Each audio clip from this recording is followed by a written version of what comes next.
The first probe arrived ahead of the main force, sliding into reality like a wound in space itself. It materialized near the outer rim of the galaxy, its form defying conventional physics, part energy, part matter, and part something that existed beyond both concepts. Sarah Chen felt its presence the moment it emerged, the sensation rippling through the galactic psychic network like a discordant note in a perfect symphony. Across hundreds of worlds, beings connected to the network experienced the same chill of absolute wrongness. "Contact established," reported Admiral Torres from the flagship Unity, humanity's first vessel designed specifically for integrated multi-species operations. "The probe is scanning our outer colonies." Through the network, Sarah could sense the probe's alien consciousness pressing against their defenses. It was ancient beyond measure, filled with the memories of countless civilizations it had helped destroy. But there was something else: surprise. The probe had not expected to encounter a unified galactic consciousness. "It's trying to communicate," announced Dr. Vasquez from the research station. "The signal is unlike anything we've ever encountered." Elder Voss, his energy form now permanently integrated into the network's core matrix, translated the probe's message for the assembled minds. "It demands to know why we have broken the natural order." Sarah felt anger surge through the network as billions of beings understood the implication. These entities didn't just destroy civilizations, they cultivated them, ensuring they remained divided and weak. "Send a response," Sarah commanded. "Tell it we choose our own path." The message that went out through the network was not composed of words or thoughts, but of pure emotion and determination. Every species in the galaxy contributed to it. The mathematical precision of the crystalline beings, the fierce protectiveness of the Dominar, the fluid adaptability of energy-based life forms, and underlying it all, the stubborn refusal of humanity to accept limits imposed by others. The probe's response was immediate and violent. It unleashed a wave of psychic energy, designed to shatter the connections between species, to reduce the unified galaxy back to its component parts. But the network held, reinforced by the collective will of its members. "Fascinating," observed Zara, her harmonics carrying notes of grim satisfaction. "It cannot understand how we maintain unity while preserving individual identity." The probe began to retreat, but not before transmitting detailed information about the galactic network to its masters in the void. Within hours, long-range sensors detected the main force beginning to accelerate toward galactic space. "Estimated arrival, 67 days, reported Commander Thex.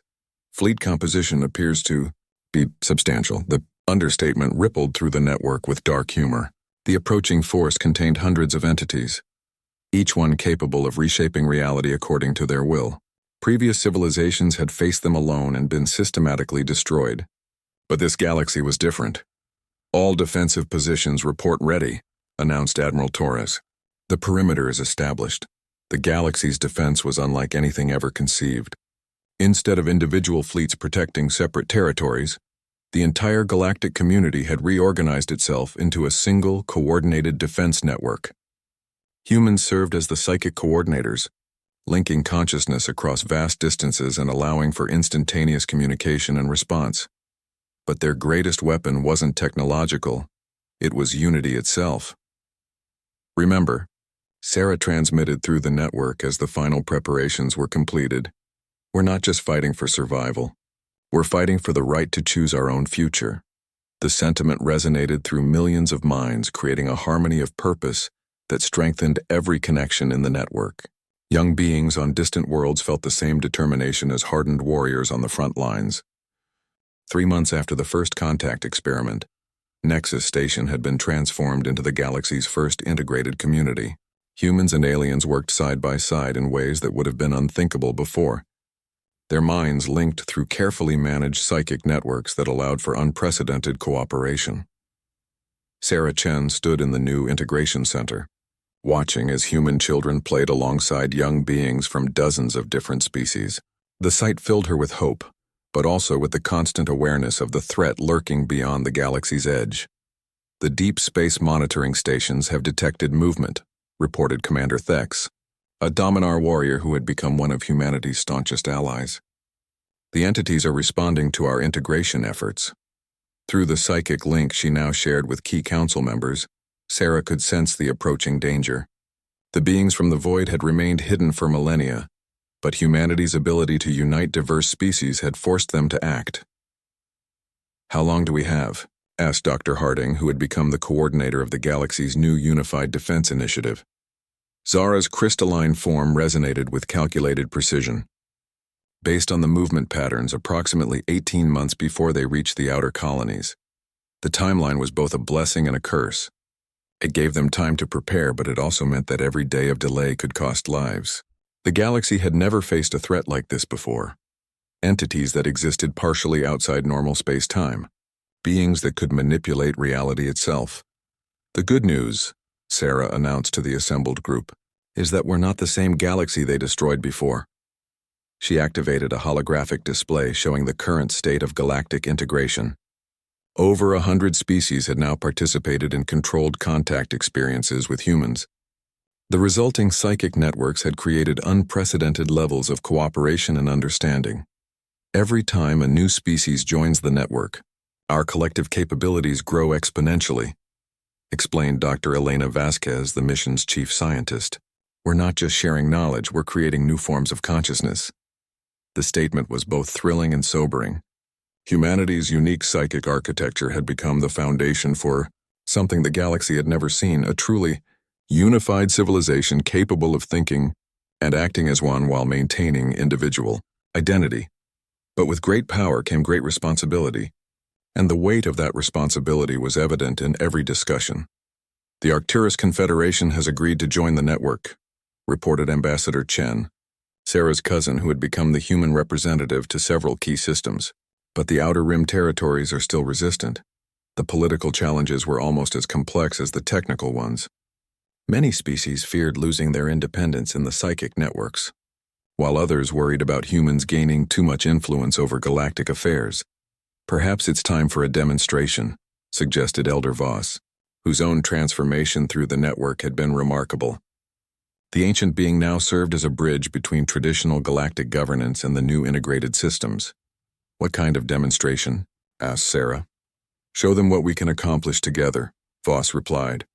"The Titan Nebula mining operation has been stalled for decades because no single species has the capability to extract resources safely from that environment."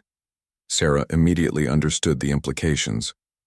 The Titan Nebula contained enough rare elements to power galactic civilization for millennia, but its chaotic energy fields and unpredictable quantum fluctuations had made it impossible to mine using conventional methods. "A joint operation," she mused. "Human intuition, crystalline precision, dominar strength, gaseous being adaptability." "Exactly," Zara added, her harmonics resonating with excitement. Each species contributing their unique capabilities to achieve something impossible for any one civilization alone. Within weeks, the largest cooperative venture in galactic history was underway. Ships from over 50 species converged on the Titan Nebula, their crews linked through the human-mediated psychic networks that had become the foundation of the new galactic civilization. Sarah found herself aboard the lead vessel, her consciousness simultaneously connected to hundreds of other beings. Through the network, she could feel the steady determination of Dominar engineers, the careful calculations of crystalline mathematicians, and the fluid adaptability of energy-based life forms. "Entering the nebula's outer boundary," announced Captain Torres, whose own integration into the network had made her one of the most effective ship commanders in the fleet. What followed was a symphony of cooperation, unlike anything the galaxy had ever seen. As the ships encountered obstacles, solutions emerged instantly through the collective consciousness. When energy storms threatened to tear apart the mining platforms, gaseous beings flowed through the equipment to reinforce weak points while crystalline beings calculated precise counter-frequencies to neutralize the disturbances. Humans served as the coordinators, their unique psychic architecture, allowing them to maintain connections between species whose consciousness were normally incompatible. Through human mediation, the rigid mathematical thinking of one species could communicate effectively with the fluid intuition of another. "This is incredible," whispered Dr. Reeves, a xenopsychologist who had joined the mission to document the unprecedented level of cooperation. "We're not just working together, we're thinking together." The mining operation succeeded beyond anyone's expectations. In 3 days, they extracted more resources than the galaxy had produced in the previous decade, all while maintaining perfect safety protocols through their shared awareness. But the success came with a price. The demonstration of galactic unity had not gone unnoticed by the entities lurking beyond the galaxy's edge. Long-range sensors are detecting massive energy signatures approaching from the void, reported Commander Thex from the Deep Space Monitoring Station. They're moving faster than our previous estimates. Sarah felt a chill run through the network as the realization spread among the connected minds. Their success had accelerated the timeline. The entities were coming, and they were coming now. How long? Asked Dr. Harding through the psychic link. 6 months, Thex replied grimly. Maybe less. The galaxy that had taken millions of years to evolve and 50 years to unite now had 6 months to prepare for the greatest threat it had ever faced. But for the first time in galactic history, they would not face that threat alone. Through the psychic networks that now connected hundreds of species, a single thought echoed across the galaxy. We are ready. The experimental chamber had been prepared with unprecedented care. Medical teams from a dozen species stood ready, while psychic specialists monitored equipment that could detect the slightest change in mental energy patterns. Sarah Chen sat in the center of the room, her hand extended towards Zara, who hovered nervously nearby. Are you certain about this? Dr. Harding asked through the communication system. We have no idea what will happen when direct contact is made. Sarah nodded, her expression calm despite the magnitude of what they were attempting. If we're going to move forward as a galactic community, we need to understand each other completely. Elder Voss's energy form flickered with anxiety as he addressed the assembled observers. This experiment violates 50 years of established protocol. If anything goes wrong, then we'll deal with it together, Zara interrupted. The crystalline being had spent the past day in meditation, preparing her consciousness for whatever might come. Isolation has protected us from knowledge, but it has also prevented growth. The chamber fell silent as Sarah and Zara moved closer together. The monitoring equipment registered increasing energy levels from both beings, their neural patterns beginning to synchronize in ways the observers had never seen before. Contact in 3, 2, 1, announced the lead technician. When Sarah's fingertip touched Zara's crystalline surface, the universe exploded into color and sensation. Zara's consciousness was immediately flooded with human experience. But unlike the overwhelming torrent that had destroyed Marathax 50 years earlier, this felt different. Controlled, gentle, almost musical. She found herself experiencing Sarah's childhood memories, her first day of school, the wonder of looking up at the stars and dreaming of other worlds. But the connection went deeper than individual memories. Zara began to understand the fundamental nature of human consciousness, how each person carried within them echoes of their ancestors, fragments of collective wisdom that had been passed down through generations. Sarah, meanwhile, was experiencing something equally profound. Through Zara's crystalline structure, she could sense the slow, patient thoughts of a being who had lived for centuries. She felt the deep love Zara held for mathematics and harmony, the way the alien perceived the universe as a vast symphony of interconnected patterns. The readings are incredible, whispered Dr. Yashi, the team's lead psychologist. Look at the neural integration patterns. The monitoring displays showed the two consciousness beginning to merge and separate in rhythmic waves, like two musical instruments learning to harmonize. Neither being was losing their individual identity. Instead, they were creating something new together. Through their connection, Sarah and Zara began to see possibilities that neither species had imagined alone. They saw humans and crystalline beings working together to solve complex mathematical problems, their different cognitive approaches complementing each other perfectly. They saw joint colonies where both species could thrive, sharing knowledge and perspectives in ways that enhanced both civilizations. This is beautiful, Zara whispered, her voice carrying harmonics that Sarah could now understand and appreciate. It's what we could be, Sarah replied. Her own consciousness expanded to include concepts of time and space that humans had never fully grasped before. But then, something unexpected happened. Through their joined consciousness, they began to sense other minds, distant, alien, and filled with malevolent intent. There's something else out there, Sarah said urgently. Something that's been watching the galaxy. Zara's energy pattern shifted to alarm frequencies. Through their connection, she could sense what Sarah had discovered: the presence of entities that existed beyond the known galaxy, beings that had been monitoring the development of galactic civilization with growing concern. They see us as a threat, Zara realized. Not just humans, but the potential for true unity between species. The images that flowed through their shared consciousness were disturbing.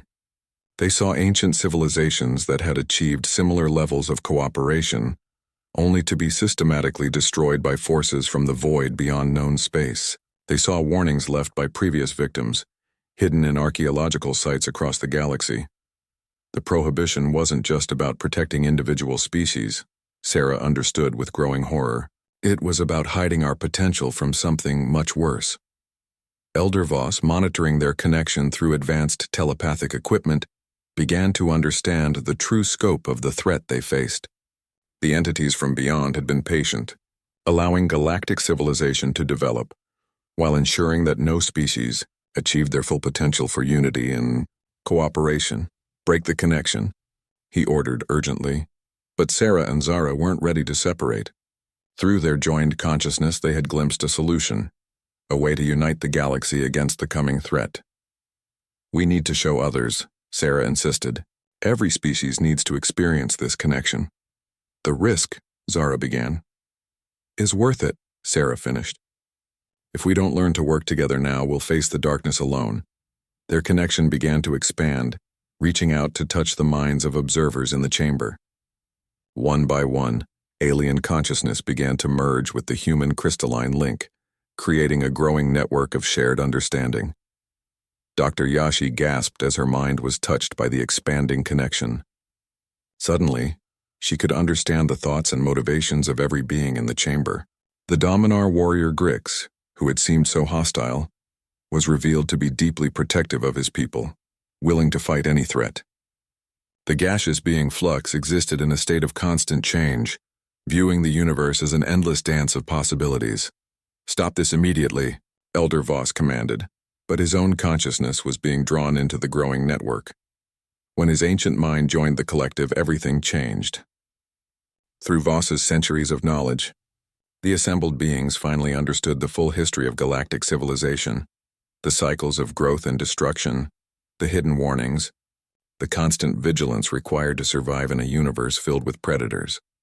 But they also understood something else, that this moment represented the galaxy's best chance for survival. The entities from beyond had succeeded in destroying previous civilizations because those civilizations had remained divided. Unity was the key to survival. As the connection finally began to fade, each being returned to their individual consciousness forever changed. They had experienced true understanding between species, and none of them could forget what that felt like. "Well," Elder Voss said quietly, his energy form pulsing with new determination, "it appears we have work to do." The emergency session of the Galactic Council convened within hours of the incident. Representatives from over 200 species filled the massive amphitheater, their various forms of communication creating a symphony of clicks, whistles, telepathic pulses, and electromagnetic frequencies. At the center of it all sat Dr. Sarah Chen, the first human ever to be called before the full council. Elder Voss materialized at the center of the chamber, his ancient energy form flickering with obvious distress. "We are here to address a breach of the Prime Directive regarding human contact protocols." Sarah looked around the chamber with new understanding. Through her recent connection to the crystal network, she could sense the emotional states of many beings present. Fear was the dominant emotion, followed closely by curiosity and something that felt like guilt. "Honored Council," Sarah began, rising from her designated position, "I believe we need to discuss more than just a protocol breach. We need to discuss the truth." A ripple of unease passed through the assembled beings.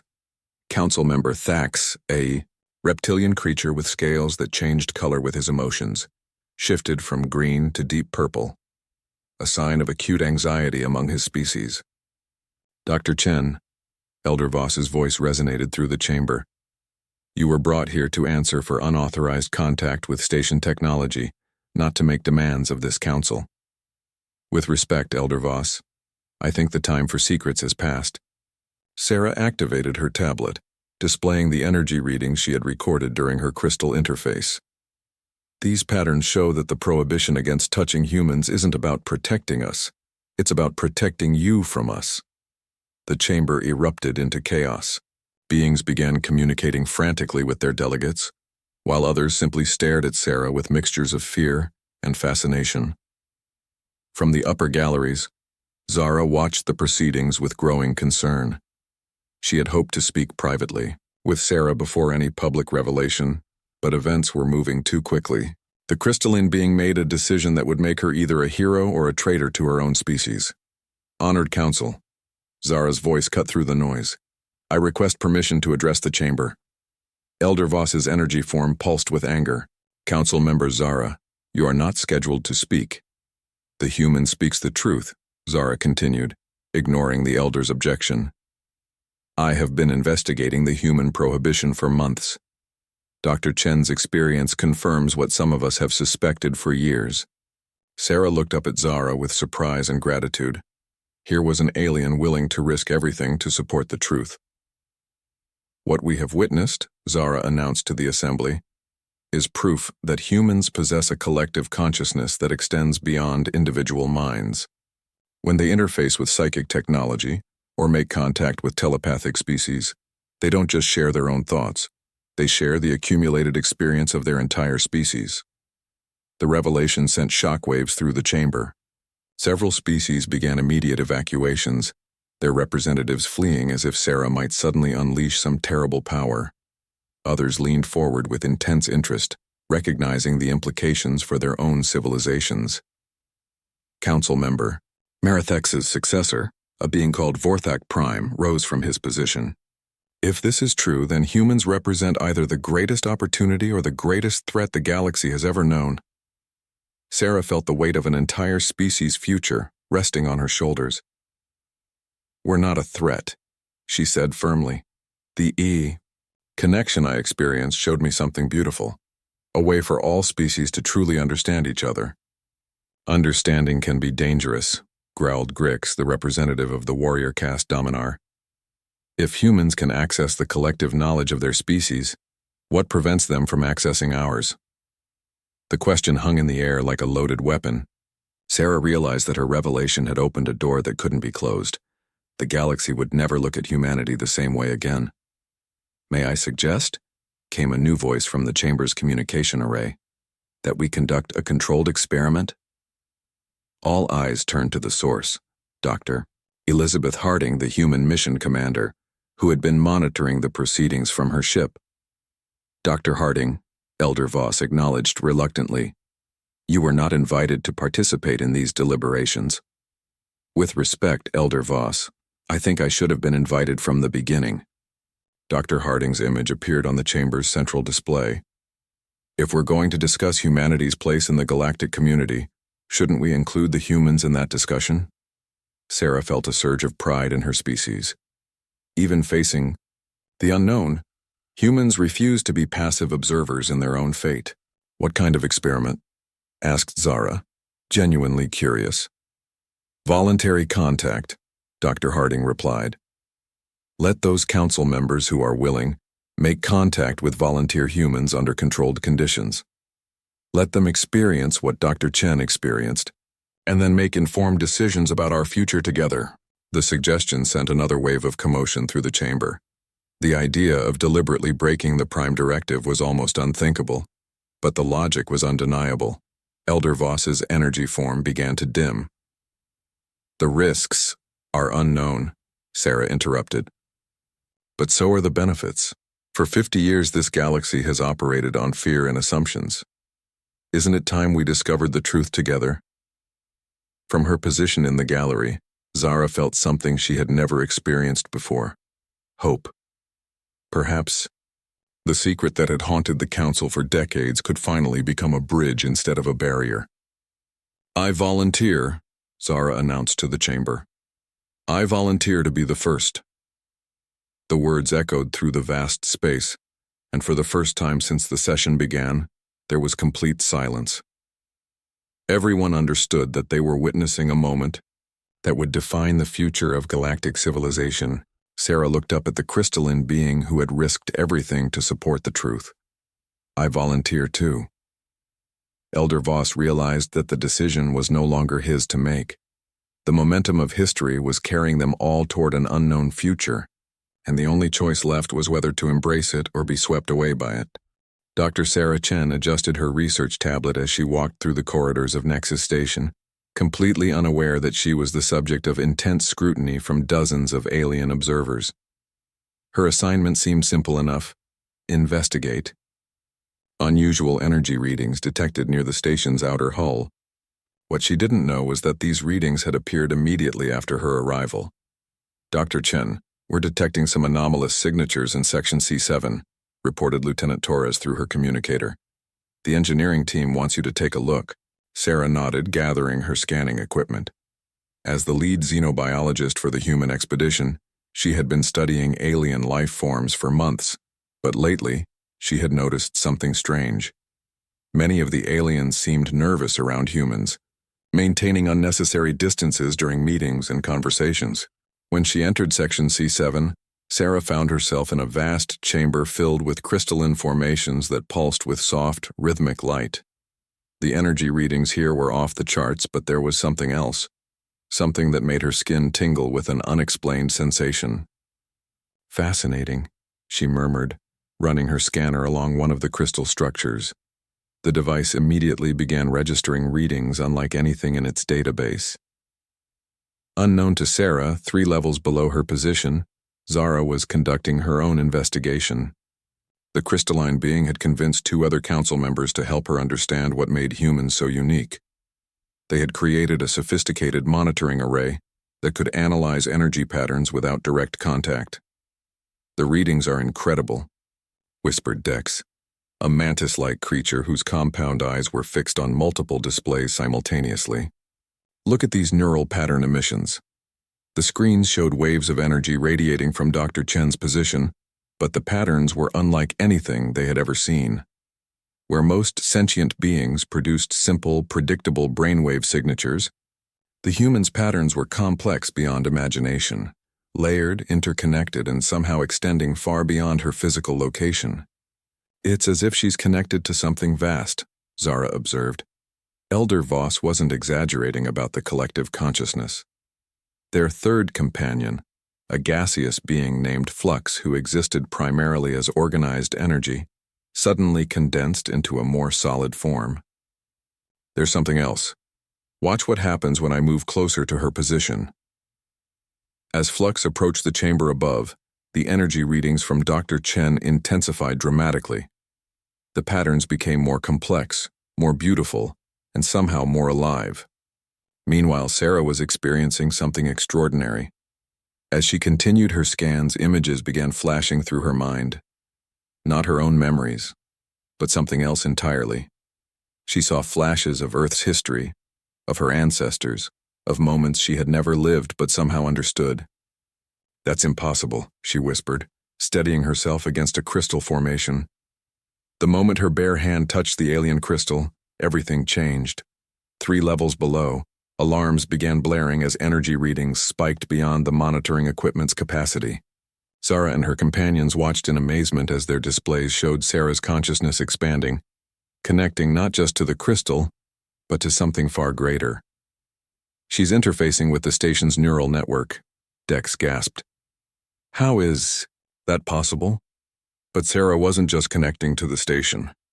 Through the crystal, she was touching something that spanned across space and time, the accumulated knowledge and experience of every human who had ever lived. She saw her grandmother's childhood, felt her father's first day at work, experienced the dreams of strangers from centuries past. Most remarkably, she began to sense other humans throughout the galaxy. There were human colonies on distant worlds, human explorers venturing into unknown regions, human children being born at this very moment, and somehow, she was connected to all of them. "My God," she whispered, as understanding flooded through her. "We're all connected." The revelation was overwhelming, but it was also beautiful. She could feel the hopes and dreams of her entire species, their collective wisdom and experience, flowing through her consciousness like a river of pure knowledge. Down in the monitoring station, Zara made a decision that would change everything. "We have to warn her," the crystalline being announced. "Warn her about what?" Flux asked. "About what she's becoming. The Council has kept this secret for 50 years, but if she's naturally interfacing with alien technology, others will notice. There are species in the galaxy who would consider humans either a threat to be eliminated or a resource to be exploited." Dex's compound eyes focused on his companions. "You're talking about breaking the Prime Directive." "The Prime Directive may have outlived its usefulness," Zara replied. "If humans are naturally evolving into something greater, they deserve to know the truth. They deserve to be prepared for what's coming." As Sarah continued her connection with the Crystal Network, she began to see glimpses of the future. Fragments of possibilities that both thrilled and terrified her. She saw humanity spreading across the galaxy, not as conquerors but as bridges between species.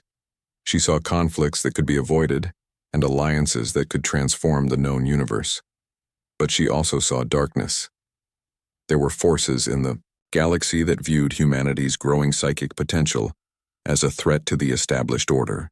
Wars could be fought over the question of what humans truly represented. When the connection finally ended, Sarah found herself sitting on the chamber floor, tears streaming down her face. She understood now why the aliens maintained their distance, why there were so many unspoken rules governing human interaction with other species. Her communicator crackled to life. "Dr. Chen, are you all right? We're showing some unusual readings from your location." Sarah wiped her eyes and stood slowly. "I'm fine, Lieutenant, but I think we need to have a conversation with the Council. A very important conversation." What she didn't know was that 3 levels below, Zara was preparing to have that exact conversation. From the other side. Zara's 6 eyes blinked in rapid succession as she watched the human delegation board their transport ship. The crystalline being had served on the Galactic Council for 3 centuries, yet she had never been this close to one of them. Their strange, pale skin seemed to glow under the station's artificial lights, and their movements were oddly graceful despite their primitive appearance. "Fascinating creatures, aren't they?" whispered Keth, a fellow council member whose tentacles writhed nervously behind his bulbous head. "I've always wondered what they feel like." Zara's attention snapped to her colleague. "You know the Prime Directive. No physical contact with humans, ever, but why?" Keth's voice dropped to barely audible levels. "Every species in the galaxy can touch and interact freely except them. The Council has never explained this rule properly." The question hung in the air like a forbidden fruit. Zara had wondered the same thing countless times. Humans had been part of the galactic community for 50 years now, yet they remained isolated behind invisible barriers. They attended meetings, participated in trade, and even served on some committees, but always with strict protocols preventing any physical interaction. The human ambassador, a tall female with golden hair, turned toward their viewing platform. For a moment her blue eyes met Zara's gaze directly. The crystalline being felt something strange ripple through her consciousness, a warmth she had never experienced before. The human smiled, a curious expression that somehow conveyed both sadness and hope. "Did you feel that?" Keth whispered urgently.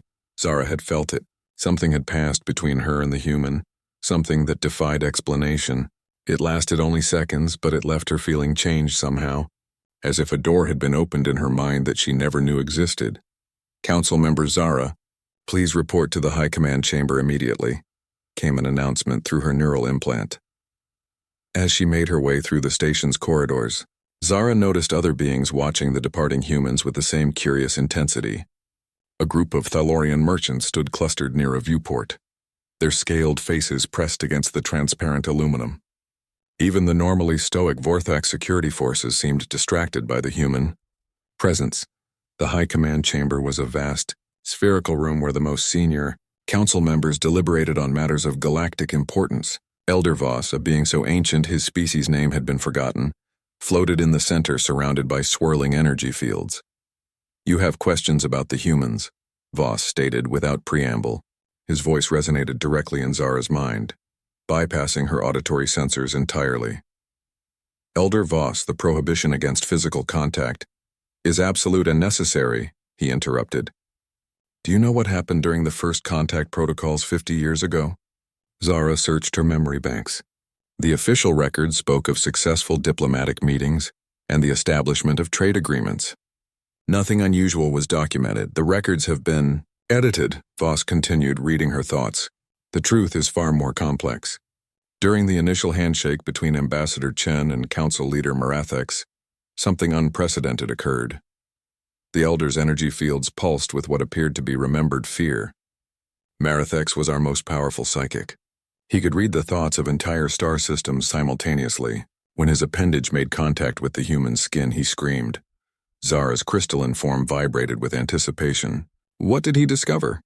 He saw everything. Every human who had ever lived, every thought, every emotion, every dream. For a brief moment, he was connected to the entire human consciousness, past, present, and future. The experience nearly destroyed his mind. The implications began to dawn on Zara. You mean humans are psychically linked in ways we cannot comprehend? Each individual human carries within them the collective consciousness of their entire species. They are unaware of this connection, but it exists nonetheless. When we touch them, we become part of that network. Voss's energy fields dimmed slightly. Marathex spent weeks in recovery speaking of visions and prophecies.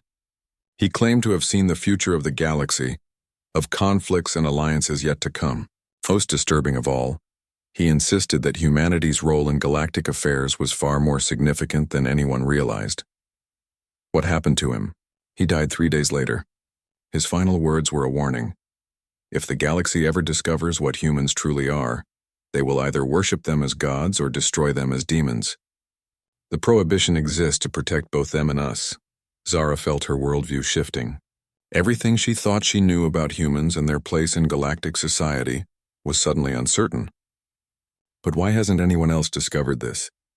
Because we've been very careful.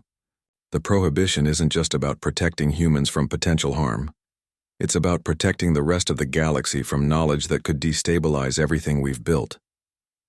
As Zara left the chamber, her mind raced with possibilities. The humans walked among them unaware of their own nature, while the galaxy's leadership maintained a conspiracy of silence. But secrets this large had a way of revealing themselves, and she suspected that the truth about humanity would not remain hidden much longer. The question was, when that day came, would the galaxy be ready for the answer?